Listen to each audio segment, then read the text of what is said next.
Ready? 3, 2, 1, start.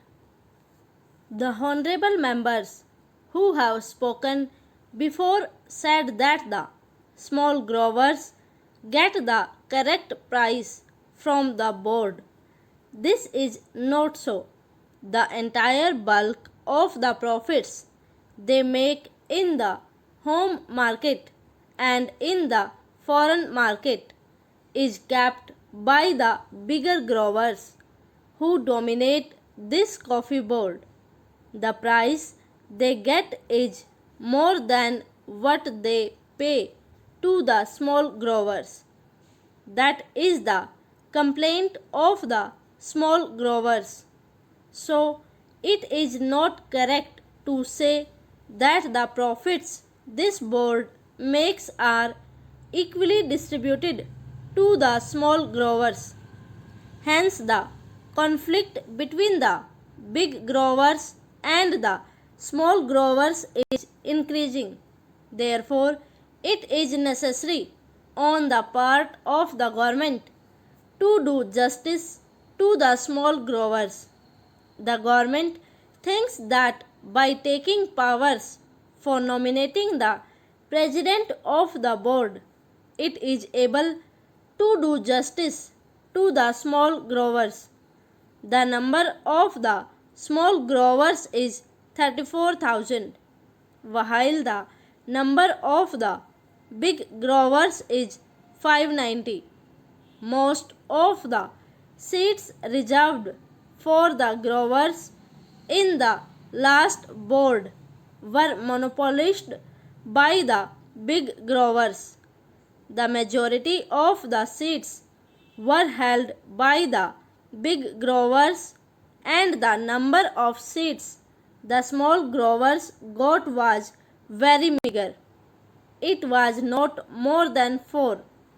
If my recollection is correct, what the government should have done was to give equal representation to the small growers. They should have asked the growers to return their representatives or to give a panel of names from which government could have chosen some. The choice of the representatives should have been left to the respective organizations. If there was no organization for the small growers, government should have asked them to organize one separately and then send in their representatives. Our friends said that the representatives of the small growers were there on the existing board.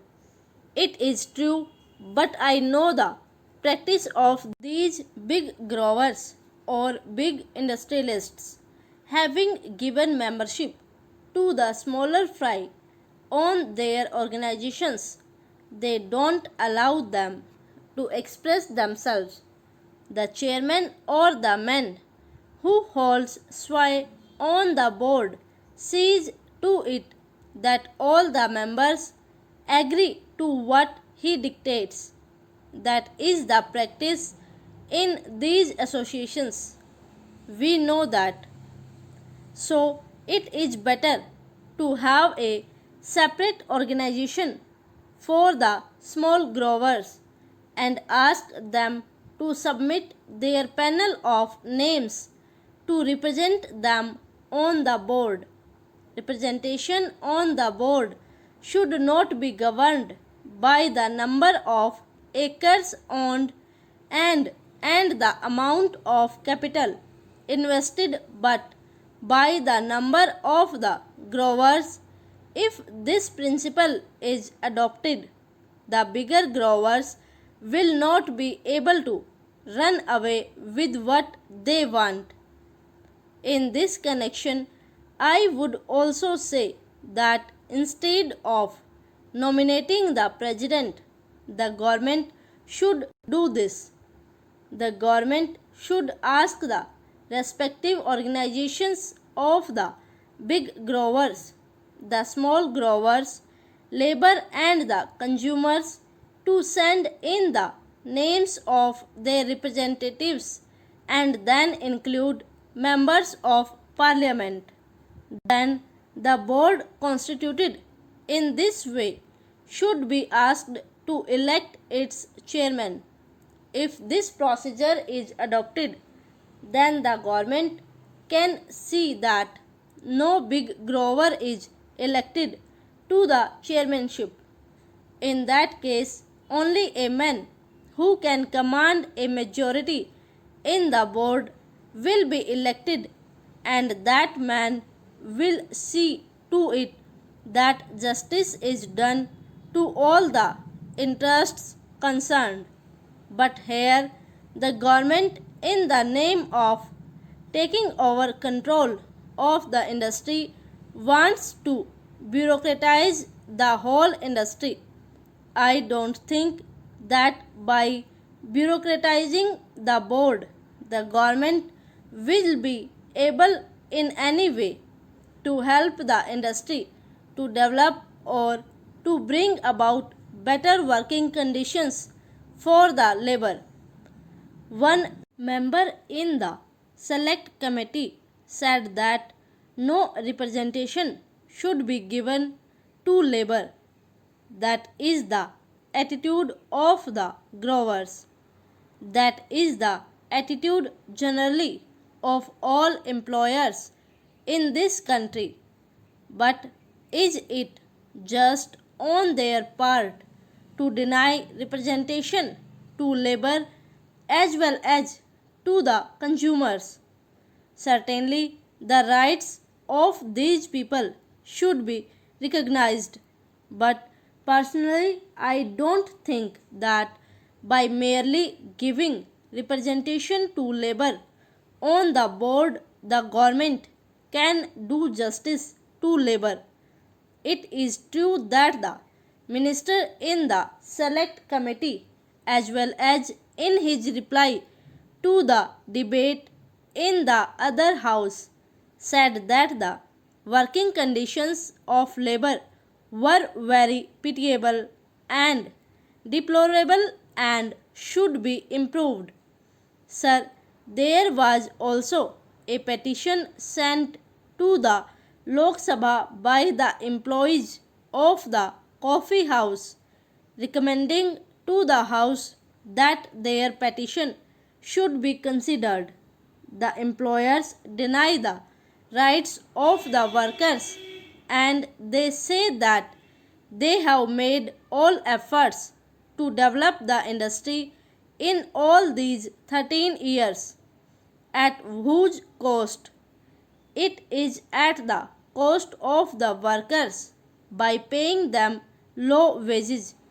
They have made a huge profit, which is expressed in the reply of Mr. Radcliffe to a question of the Honorable Minister for Commerce and Industry, that he had been distributing a dividend of 13.5% in 1 year. In 1 year, he had given 20% dividend, in another year 27%, and in yet another year he gave 19% to his shareholders. At the same time, this big dividend is after deducting the expenses including depreciation, taxation, reserve fund, and reserve fund to capital invested. Apart from all these, they have made a net profit so as to distribute an average dividend at 13.5%. Can anybody imagine that such an industry should be allowed to distribute this high dividend at the cost of the poor labor who actually produced this profit? Certainly, at the cost of the poor labor and the people, they have got this profit. The coffee houses are getting coffee at the rate of rupees 210 per quintal. At the same time, How do they sell coffee there? Over.